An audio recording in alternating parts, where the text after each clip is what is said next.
International relations are the relations that arise when states interact with one another. In general, they can be understood by analogy with relations between individuals. Temperaments, concerns, and levels of intellect differ, but most importantly, goals differ. Historically, the first approach to the study of international relations was realism, so it is appropriate to begin with it. Realists deal with what exists, not with what ought to be. They're interested in interactions between states as they actually occur. From the realist perspective, the entire life of the state is subordinated to a single overarching goal that determines everything, self-preservation, which is synonymous with survival. Those who are stronger have better chances of survival. Therefore, international relations are a harsh Stalknovini states in a struggle for survival. The one who possesses greater power prevails and is regarded as being in the right. Power here is understood as raw, physical force, which at the level of the state is expressed in the size, technological level, and combat effectiveness of the military. There is no altruism in relations between states. All actors behave egoistically and are always concerned only with their national interests. For this reason, there is no stable logic to these relations. They are anarchic. This means that everything can change instantly. Brothers become enemies, friends become traitors. National interest is one of the central concepts of realism.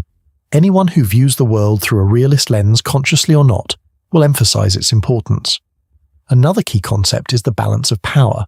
From the realist standpoint, in order to impose at least some order on chaos and achieve a minimal level of security, there must be great powers, major political actors, or military economic blocs that negotiate rules of the game and divide spheres of influence. In such a system, those that are not great powers effectively count for nothing.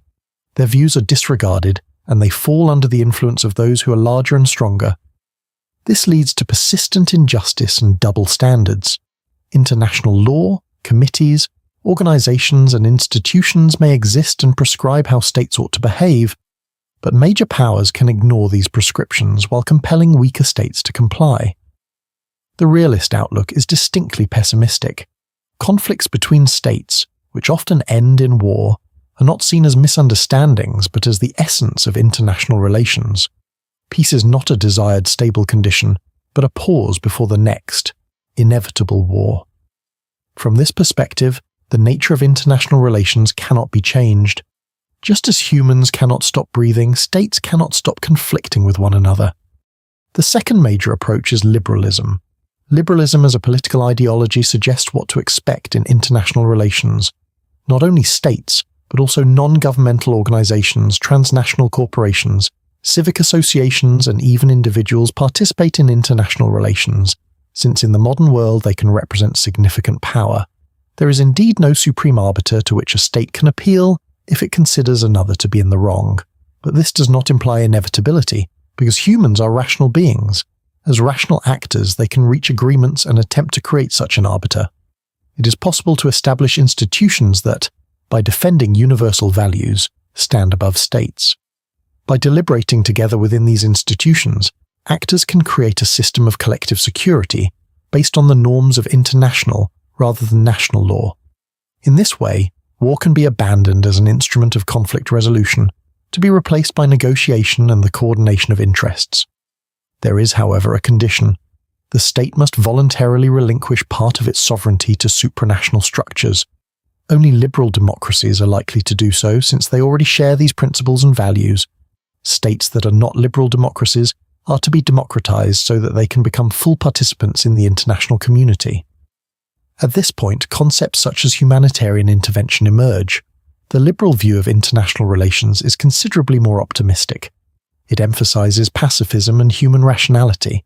Agreements are preferable to conflict, and trade is more beneficial than war.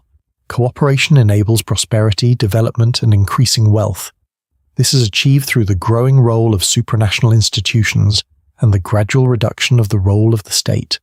Universal values are assumed to exist and to be most fully realized in liberal democracy, toward which all states are expected to move. Liberal democracies do not wage war against one another, although conflict remains possible with regimes that violate human rights or threaten international security.